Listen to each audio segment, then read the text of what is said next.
America ആക്രമിച്ചാൽ അമേരിക്കയുടെ മാത്രമല്ല ഇസ്രായേലിന്റെ ഊർജ കേന്ദ്രങ്ങൾ തകർത്ത് തരിപ്പണമാക്കുമെന്ന് ഇറാൻ ഇതാ പ്രഖ്യാപിച്ചു കഴിഞ്ഞിരിക്കുന്നു. ഇത്രയും കാലം അമേരിക്ക കൂടെയുണ്ട് എന്ന അന്ധമായ വിശ്വാസത്തിലായിരുന്നല്ലോ ഇസ്രായേൽ ഇറാനെ നിരന്തരം ഉപദ്രവിച്ചതും വെല്ലുവിളിച്ചതും. എന്നാൽ അമേരിക്ക ഇനി നടത്തുന്ന ഓരോ നീക്കത്തിന്റെയും ദുരന്ത ഫലം നേരിട്ട് അനുഭവിക്കാൻ പോകുന്നത് ഇസ്രായേൽ മാത്രമായിരിക്കും. ഒരു കാര്യം സയനിസ്റ്റ് ഭരണകൂടം വളരെ നന്നായി മനസ്സിലാക്കണം. ഇറാന്റെ തൊട്ടടുത്തുള്ളത് നിങ്ങളാണ്. അമേരിക്ക ആയിരക്കണക്കിന് കിലോമീറ്ററുകൾക്കപ്പുറം സുരക്ഷിതമായി കിടക്കുന്ന ഒരു രാജ്യമാണ്. അവിടുത്തെ ജനങ്ങൾ സുരക്ഷിതരാണ്, ഭരണാധികാരികളും സുരക്ഷിതർ തന്നെ. എന്നാൽ നിങ്ങളുടെ കാര്യമോ അങ്ങനെയാണോ? അല്ല. നിങ്ങളുടെ തെരുവുകളും നിങ്ങളുടെ ജനതയും ഈ നിമിഷം നിൽക്കുന്നത് വലിയ വിനാശത്തിന്റെ തൊട്ടരികിലാണ്. നിങ്ങളുടെ സ്വന്തം ജനതയുടെ സുരക്ഷ ഉറപ്പാക്കണമെങ്കിൽ ഇനിയും ചോരക്കളിക്ക് തുനിയുന്ന അമേരിക്കയെ തടയാൻ നിങ്ങൾ തന്നെയാണ് മുന്നോട്ട് വരേണ്ടത്. അല്ലെങ്കിൽ വലിയ നഷ്ടം തന്നെ ഇസ്രായേൽ നേരിടേണ്ടതായി വരും. അതിന് സാധിച്ചിട്ടില്ലെങ്കിൽ പശ്ചിമേഷ്യയിൽ ആളിപ്പടരാൻ പോകുന്ന ഇറാന്റെ പ്രതികാരാജ്ഞയിൽ ഇസ്രായേൽ എന്ന രാജ്യത്തിന്റെ അന്ത്യം കുറിക്കപ്പെടുക തന്നെ ചെയ്യും. കത്തി ചാരമായിരിക്കും. പശ്ചിമേഷ്യൻ ആകാശത്ത് ഇപ്പോൾ ഉയരുന്നത് വെറുമൊരു യുദ്ധഭീഷണി മാത്രമല്ല, അത് ഇസ്രായേലിന്റെ നിലനിൽപ്പിനെ തന്നെ ചോദ്യം ചെയ്യുന്ന മരണമണിയാണ്. അമേരിക്കൻ ഭരണകൂടം വാഷിംഗ്ടണിലെ സുരക്ഷിതമായ കൊട്ടാരങ്ങളിൽ ഇരുന്ന് യുദ്ധത്തിനുള്ള ഉത്തരവുകൾ ഒപ്പിട്ട് നൽകും. അത് കണ്ട് സന്തോഷിക്കുന്ന ഇസ്രായേൽ ഓർക്കാത്ത ഒരു വലിയ യാഥാർത്ഥ്യമുണ്ട്. അതാണ് ഞാൻ നേരത്തെ പറഞ്ഞത്. അമേരിക്കൻ മിസൈലുകൾ ഇറാന് നേരെ പാഞ്ഞെടുത്താൽ ഇറാൻ തിരിച്ചടിക്കാൻ തെരഞ്ഞെടുക്കുന്നത് അമേരിക്കൻ മണ്ണിനെയല്ല, മറിച്ച് സ്വന്തം കയ്യകലത്തുള്ള ഇസ്രായേലിനെ തന്നെയാണ്. അതാണ് ഇപ്പോൾ ഇറാനും ഉറക്കെ പറഞ്ഞിരിക്കുന്നത്. ഇറാന്റെ കൈവശമുള്ള ബാലിസ്റ്റിക് മിസൈലുകളും ഡ്രോണുകളും ഇസ്രായേലിന്റെ ഓരോ മുക്കിലും മൂലയിലും പതിക്കാൻ സർവ്വസജ്ജമായി നിൽക്കുകയാണ്. ടെല്ലവീവിലോ അല്ലെങ്കിൽ ഹൈഫയിലോ എന്ന് നോക്കാതെ ഇസ്രായേലിന്റെ സാമ്പത്തിക സൈനിക മേഖലകളെ പൂർണ്ണമായും ചാരമാക്കാൻ ഇറാന് മിനിറ്റുകൾ മാത്രം മതി. അമേരിക്ക നൽകുന്ന വ്യോമ പ്രതിരോധ സംവിധാനങ്ങൾക്കും അയൺ ഡോമിനും ഒരേ സമയം പാഞ്ഞെടുക്കുന്ന ആയിരക്കണക്കിന് ഇറാനിയൻ മിസൈലുകളെ തടഞ്ഞു നിർത്താൻ കഴിഞ്ഞില്ല എന്ന് മുൻകാല അനുഭവങ്ങൾ തെളിയിച്ചതാണല്ലോ. അത് ഇസ്രായേൽ ഭരണകൂടം മറന്നുപോയോ?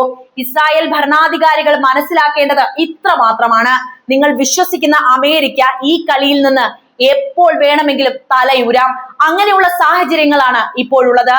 എന്നാൽ ഇറാന്റെ അതിർത്തിയിൽ നിന്ന് ഉയർന്നു വരുന്ന തീജ്വാലകൾ നിങ്ങളുടെ ജനതയെ മുഴുവൻ വെന്തുരുക്കിയിരിക്കും.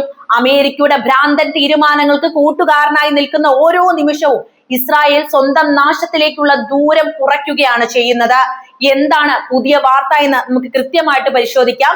ഈ വിഷയത്തിലെ നിങ്ങളുടെ നിലപാട് എന്ത് തന്നെയായാലും കമന്റ് ചെയ്യുമല്ലോ. നമുക്ക് വിശദമായിട്ട് തന്നെ കാര്യങ്ങൾ പരിശോധിക്കാം.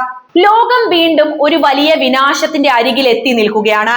മിഡിൽ ഈസ്റ്റിലെ ആകാശത്ത് വീണ്ടും യുദ്ധത്തിന്റെ കറുത്ത മേഘങ്ങൾ നിറഞ്ഞു നിൽക്കുന്നു. ചരിത്രത്തിൽ ഇന്ന് വരെ കണ്ടിട്ടില്ലാത്ത വിധം വിനാശകരമായ ഒരു വൻകര യുദ്ധത്തിലേക്കാണ് പശ്ചിമേഷ്യ നീങ്ങിക്കൊണ്ടിരിക്കുന്നത്. വലിയ ദുർഘടം പിടിച്ച സാഹചര്യം തന്നെ.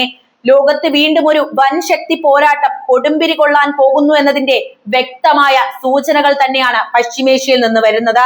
ഇറാനുമേൽ പുതിയ സൈനിക ആക്രമണങ്ങൾക്ക് അമേരിക്കൻ പ്രസിഡന്റ് ഡൊണാൾഡ് ട്രംപ് അനുമതി നൽകിയെന്ന വിദേശ മാധ്യമ റിപ്പോർട്ടുകൾ പുറത്തു വന്നതിന് തൊട്ടു പിന്നാലെയാണ് കടുത്ത മറുപടി മുന്നറിയിപ്പുമായിട്ട് ഇറാൻ രംഗത്തെത്തിയിരിക്കുന്നത്. തങ്ങൾക്കെതിരെ ഏതെങ്കിലും തരത്തിലുള്ള ആക്രമണം ഉണ്ടായാൽ ഇസ്രായേലിന്റെ സുപ്രധാന അടിസ്ഥാന സൗകര്യങ്ങളും മേഖലയിലെ അമേരിക്കയുടെ ഊർജ കേന്ദ്രങ്ങളും ലക്ഷ്യമിട്ട് അതിശക്തമായി തിരിച്ചടിക്കുമെന്നാണ് ഇറാൻ ഔദ്യോഗികമായി ലോകത്തോട് പ്രഖ്യാപിച്ചിരിക്കുന്നത്. അമേരിക്കയുടെയും ഇസ്രായേലിന്റെയും ഭാഗത്തു നിന്നുള്ള ഇത്തരം നീക്കങ്ങൾ വെറും ഒരു ഭ്രാന്ത് മാത്രമാണെന്നാണ് ഇറാന്റെ വിപ്ലവ ഗാർഡുകളായ IRGCയുമായി ബന്ധമുള്ള തസ്നീം വാർത്താ ഏജൻസിയോട് മുതിർന്ന ഇറാനിയൻ സുരക്ഷാ ഉദ്യോഗസ്ഥർ പ്രതികരിച്ചത്. എന്നാൽ ഈ ഭ്രാന്തിന് അവർ നൽകേണ്ടി വരുന്ന വില വളരെ വലുതായിരിക്കും. ഏതെങ്കിലും തരത്തിലുള്ള ഒരു ആക്രമണം ഉണ്ടായാൽ അത് പ്രതിരോധിക്കാനും തിരിച്ചടിക്കാനുമുള്ള വിപുലമായ പ്ലാനുകൾ ഇറാൻ ഇതിനകം തന്നെ തയ്യാറാക്കി കഴിഞ്ഞു. മുൻകാലങ്ങളിലെ സംഘർഷങ്ങൾ തങ്ങളുടെ സൈനിക ശക്തിയും സാങ്കേതിക കരുത്തും തെളിയിച്ചതാണെന്നും ഇറാൻ വ്യക്തമാക്കുന്നു. മറുഭാഗത്ത് ചർച്ചകളിലേക്ക് തിരികെ വരികയോ അല്ലെങ്കിൽ കനത്ത സൈനിക നടപടി നേരിടുകയോ ചെയ്യേണ്ടി വരുമെന്ന കടുത്ത നിലപാടിലാണ് ഡൊണാൾഡ് ട്രംപും വൈറ്റ് ഹൗസും ഉള്ളത്. ക്യാമ്പ് ഡേവിഡിൽ നടന്ന നിർണായക ക്യാബിനറ്റ് യോഗത്തിൽ സംസാരിക്കവേ അമേരിക്ക കടുത്ത രീതിയിലുള്ള ആക്രമണങ്ങൾക്ക് മുതിരുമെന്നും സമ്മർദ്ദങ്ങൾ താങ്ങാനാവാത്ത അവസ്ഥയിലേക്ക് ഇറാൻ എത്തുമെന്നും ട്രംപ് തുറന്നടിക്കുകയുണ്ടായി. വാൾ സ്ട്രീറ്റ് ജേണൽ ഉൾപ്പെടെയുള്ള ആഗോള മാധ്യമങ്ങൾ ഈ വാരാന്ത്യത്തിൽ തന്നെ പുതിയ വലിയ ആക്രമണങ്ങൾ ഉണ്ടായേക്കാമെന്നാണ് റിപ്പോർട്ട് ചെയ്യുന്നത്. പക്ഷേ നാം ഇവിടെ ചിന്തിക്കേണ്ട ഏറ്റവും വലിയൊരു യാഥാർത്ഥ്യമുണ്ട്. അമേരിക്ക ഇറാനെ തൊട്ടാൽ അതിന്റെ യഥാർത്ഥ പ്രഹരം അനുഭവിക്കാൻ പോകുന്നത് ഇസ്രായേൽ തന്നെയാണ്. അമേരിക്കൻ മണ്ണിലല്ലല്ലോ ഈ യുദ്ധം നടക്കുന്നത്. അമേരിക്കൻ ഭരണാധികാരികൾക്ക് വാഷിംഗ്ടണിലെ സുരക്ഷിതമായ മുറികളിലിരുന്ന് ഉത്തരവുകൾ പുറപ്പെടുവിക്കാൻ എളുപ്പമാണ്. എന്നാൽ ഈ പോരാട്ടത്തിലേക്ക് ഇസ്രായേലിന്റെ മണ്ണിലേക്ക് ഇറാൻ ഒരു ഡയറക്റ്റ് എൻട്രി നടത്തിയാൽ ഇസ്രായേലിന്റെ കാര്യങ്ങളൊക്കെ പൂർണ്ണമായും അവതാളത്തിലാകുമെന്ന കാര്യത്തിൽ സംശയമില്ല. ഇറാന് ഏറ്റവും എളുപ്പം ഇസ്രായേലിനെ ആക്രമിക്കുക എന്നത് തന്നെയാണ്. പശ്ചിമേഷ്യൻ ഭൂപടത്തിൽ ഇസ്രായേൽ നേരിടാൻ പോകുന്ന ഏറ്റവും വലിയ പ്രതിസന്ധി തന്നെയാണിത്. കാരണം ഇറാൻ വികസിപ്പിച്ചെടുത്ത അതിനൂതന മിസൈലുകൾക്ക് ഇസ്രായേലിന്റെ ഓരോ മുക്കിലും മൂലയിലും കൃത്യമായി പതിക്കാനുള്ള ശേഷിയുണ്ട്. ടെല്ലവീവിലെ തെരുവുകളും ഇസ്രായേലിന്റെ സൈനിക താവളങ്ങളും ഇറാന്റെ മിസൈൽ പ്രഹര പരിധിയിൽ തന്നെയുള്ളതാണ്. ഇറാൻ തങ്ങളുടെ ഡ്രോൺ ബാലിസ്റ്റിക് മിസൈൽ ശേഖരങ്ങൾ പൂർണ്ണ സജ്ജമായി നിർത്തിയിരിക്കുന്നുവെന്ന് പ്രഖ്യാപിച്ചു കഴിഞ്ഞു. ഇസ്രായേലിന് എത്ര തന്നെ കരുത്തുറ്റ പ്രതിരോധ സംവിധാനങ്ങൾ ഉണ്ടായാലും ആയിരക്കണക്കിന് മിസൈലുകൾ ഒരേ സമയം പാഞ്ഞെടുക്കുമ്പോൾ അയൺ ഡോം സംവിധാനങ്ങൾക്ക് പോലും അതിനെ തടഞ്ഞു നിർത്താൻ സാധിച്ചു എന്ന് വരില്ല. കഴിഞ്ഞ തവണത്തെ യുദ്ധത്തിൽ നമ്മൾ അത് കണ്ടതാണ്. അയൺ ഡോമുകളൊക്കെ ഒരു പിടി ചാരമായ കാഴ്ച. ഈ പുതിയ ഭീഷണികളും മുന്നറിയിപ്പുകളും പശ്ചിമേഷ്യയിൽ വലിയൊരു യുദ്ധത്തിനും ആഗോള ഊർജ്ജ മേഖലയുടെ വൻ തകർച്ചയ്ക്കും കാരണമായേക്കുമെന്ന ഗുരുതരമായ ആശങ്കയിലാണ് ലോകമെമ്പാടുമുള്ള സാമ്പത്തിക സൈനിക നിരീക്ഷകരൊക്കെ. സമുദ്രപാതയായ ഹോർമുസ് കടലിലേക്ക് ഉപരോധിക്കാൻ ഇറാൻ തുനിഞ്ഞാൽ ലോകത്തിലെ ക്രൂഡ് ഓയിൽ വിതരണം പൂർണ്ണമായും നിലയ്ക്കും. അതിന്റെ പ്രതിസന്ധികൾ നമുക്ക് അറിയാവുന്നതാണല്ലോ. നമ്മൾ ഇപ്പോഴും അതിന്റെ പ്രതിസന്ധികൾ അനുഭവിക്കുന്നവരുമാണ്. എണ്ണവില ആഘോഷത്തോളം ഉയരും. അത് അമേരിക്കയെയും യൂറോപ്പിനെയും ഇന്ത്യ ഉൾപ്പെടെയുള്ള ലോകത്തെയും എല്ലാ രാജ്യങ്ങളെയും ഒരുപോലെ സാമ്പത്തിക മാന്ദ്യത്തിലേക്ക് തള്ളിവിടുകയും ചെയ്യും. ഇവിടെ തീരുമാനമെടുക്കേണ്ടത് അമേരിക്കയും അമേരിക്കയുടെ ശിങ്കിടിയായിട്ടുള്ള ഇസ്രായേലും തന്നെയാണ്. അമേരിക്കൻ പ്രസിഡന്റ് ഡൊണാൾഡ് ട്രംപിന്റെ പുതിയ തീരുമാനങ്ങൾ മിഡിൽ ഈസ്റ്റിനെ വലിയൊരു അഗ്നിപർവ്വതത്തിന് മുകളിലാണ് നിർത്തിയിരിക്കുന്നത് എന്ന കാര്യം നമ്മൾ ഇതിനോടകം തന്നെ മനസ്സിലാക്കിയതാണ്. US വ്യോമസേനയുടെയും അതുപോലെ തന്നെ നാവികസേനയുടെയും വൻ പടകൾ പശ്ചിമേഷ്യൻ അതിർത്തികളിൽ നിലയുറപ്പിച്ചു കഴിഞ്ഞിട്ടുണ്ട്. അതായത് യുദ്ധം അതിന്റെ പൂർണ്ണ അവസ്ഥയിലേക്ക് എത്തുകയാണ്. അറേബ്യൻ കടലിലും പേർഷ്യൻ ഉൾക്കടലിലും അമേരിക്കയുടെ വിമാനവാഹിനി കപ്പലുകൾ സജ്ജവുമാണ്. എന്നാൽ കടലിൽ കിടക്കുന്ന അമേരിക്കൻ കപ്പലുകളെയും അമേരിക്കൻ സൈനിക താവളങ്ങളെയും ഒരുപോലെ ചാരമാക്കാൻ തങ്ങൾക്ക് കഴിയുമെന്ന് ഇറാൻ ഇവിടെ വ്യക്തമാക്കുകയും ചെയ്തിട്ടുണ്ട്. ഇറാഖിലും സിറിയയിലും യമനിലും ലബനിലുമുള്ള ഇറാന്റെ സഖ്യസേനകളും ഒരേ സമയം ഇസ്രായേലിനും അമേരിക്കയ്ക്കുമെതിരെ രംഗത്ത് വരും. അത് വലിയ രീതിയിലുള്ള പ്രത്യാക്രമണങ്ങളിലേക്ക് കാര്യങ്ങൾ എത്തിക്കും. ഇത് വെറും ഒരു പ്രാദേശിക യുദ്ധമായിട്ട് നമ്മൾ കാണരുത്. ലോകമഹായുദ്ധത്തിലേക്ക് കാര്യങ്ങളെ എത്തിക്കാവുന്ന തരത്തിലുള്ള ഒരു വലിയ സ്ഫോടനത്തിന്റെ സാധ്യതകളാണ് ഇവിടെ മുഴുവൻ തെളിയുന്നത്. അമേരിക്ക സ്വന്തം ലാഭത്തിനും ആധിപത്യത്തിനും വേണ്ടിയാണ് ഇവിടെ ഇടപെടുന്നതെന്നും നമുക്ക് അറിയാവുന്നതാണ്. എന്നാൽ അതിന്റെ പൂർണ്ണ ദുരന്തം അനുഭവിക്കേണ്ടി വരുന്നത് ഇസ്രായേലിലെ സാധാരണക്കാരായ ജനങ്ങൾ തന്നെയാണ്. നിങ്ങൾ നിങ്ങളെ ഭരണകൂടങ്ങളെ തിരുത്തണം.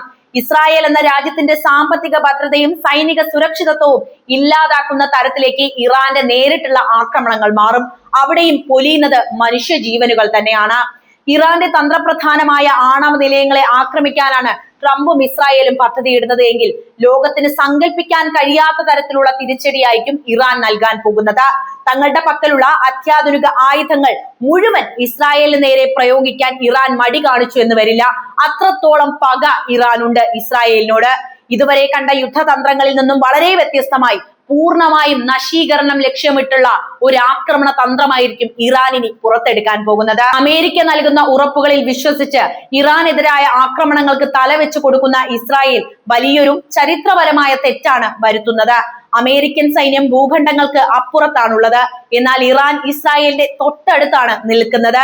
ഇറാന്റെ മിസൈലുകൾക്ക് ഇസ്രായേലിലെത്താൻ മിനിറ്റുകൾ മാത്രം മതി. അതുകൊണ്ട് തന്നെ അമേരിക്ക ഇറാനെ തൊട്ടാൽ അതിന്റെ പ്രഹരം പൂർണ്ണമായും താങ്ങേണ്ടി വരുന്നത് ഇസ്രായേലിന്റെ മണ്ണ് തന്നെ. ഇസ്രായേലിന്റെ സുപ്രധാന വ്യവസായ മേഖലകൾ, ഊർജ നിലയങ്ങൾ, ഭരണകേന്ദ്രങ്ങൾ എന്നിവയൊക്കെ ഇറാന്റെ ലക്ഷ്യത്തിലുണ്ട്. അതുകൊണ്ട് എവിടെയാണ് അവർ ആക്രമിക്കുക എന്ന കാര്യം ഉറപ്പിച്ച് പറയാനുമാകില്ല. പശ്ചിമേഷ്യയിലെ മാറ്റങ്ങൾ ലോകരാജ്യങ്ങൾ വളരെ ആശങ്കയോടെ തന്നെയാണ് നോക്കിക്കാണുന്നത്. നമ്മളെ എല്ലാവരെയും ബാധിക്കുന്ന വിഷയമാണല്ലോ ഇത്. ചൈനയും റഷ്യയും ഇതിനകം തന്നെ സ്ഥിതിഗതികൾ നിരീക്ഷിക്കുകയാണ്. ഒരുപക്ഷെ ഒരു യുദ്ധം ഉണ്ടായാൽ അത് അമേരിക്കയും ഇറാനും തമ്മിൽ മാത്രം ഒതുങ്ങി നിൽക്കില്ല. റഷ്യയും ചൈനയും ഉൾപ്പെടെയുള്ള വൻ ശക്തികൾ ഇതിൽ ഏതെങ്കിലും രീതിയിൽ ഇടപെട്ടാൽ അത് മൂന്നാം ലോക മഹായുദ്ധത്തിലേക്ക് തന്നെ വഴി തുറന്നേക്കാം. അങ്ങനെയൊന്നും സംഭവിക്കരുതെന്ന് നമുക്ക് പ്രത്യാശിക്കാം. അല്ലാതെ എന്ത് ചെയ്യാനാണ്? എന്തായാലും ഇറാന്റെ പ്രതികാരത്തിന്റെ തീജ്വാലകൾ ഉയർന്നാൽ പിന്നെ ആർക്കും അത് അണയ്ക്കാനാവില്ല. ഇസ്രായേലിന്റെ സൈനിക സുരക്ഷാവാദങ്ങൾ അടിയറവ് പറയേണ്ടി വരുന്ന ഒരു ഘട്ടമാണ് ഇനി വരാൻ പോകുന്നത്. അമേരിക്കൻ സമ്മർദ്ദങ്ങൾക്ക് വഴങ്ങാൻ തയ്യാറല്ലെന്ന് ഇറാൻ വ്യക്തമാക്കി കഴിഞ്ഞു. രാജ്യാന്തര നയതന്ത്ര ശ്രമങ്ങൾ പരാജയപ്പെടുകയാണ് എങ്കിൽ ഈ വാരാന്ത്യത്തിൽ നാം കാണാൻ പോകുന്നത് പശ്ചിമേഷ്യൻ ചരിത്രത്തിലെ ഏറ്റവും ഭയാനകമായ യുദ്ധ അധ്യായങ്ങളിൽ ഒന്ന് തന്നെയായിരിക്കും. ഇസ്രായേലിന് മുന്നിലുള്ളത് ഇനി കുറച്ച് സമയം മാത്രമാണ്. അമേരിക്കയുടെ ഭ്രാന്തൻ സൈനിക നീക്കങ്ങൾക്ക് കൂട്ടുകാരനായി നിൽക്കണോ അതോ നിങ്ങളുടെ വിനാശത്തിൽ നിന്ന് പിന്മാറണോ എന്ന് ഇസ്രായേൽ തീരുമാനിക്കേണ്ടിയിരിക്കുന്നു. കാരണം ഇറാന്റെ പ്രതികാരാഗ്നി ആളിക്കത്തിയാൽ അതിൽ വെന്തുരുകുക ഇസ്രായേലിന്റെ മണ്ണ് മാത്രമായിരിക്കും. എന്താണ് ഇനി സംഭവിക്കാൻ പോകുക എന്ന് ലോകം മുഴുവൻ ശ്വാസം അടക്കിപ്പിടിച്ച് കാത്തിരിക്കുന്ന അവസ്ഥയിലാണ്. എന്താണ് നിങ്ങൾക്ക് ഈ വിഷയത്തിൽ തോന്നുന്നത്? നിങ്ങളുടെ അഭിപ്രായം കമന്റായി രേഖപ്പെടുത്തുമല്ലോ. മറ്റൊരു വിഷയമായി വീണ്ടും കാണാം. നന്ദി.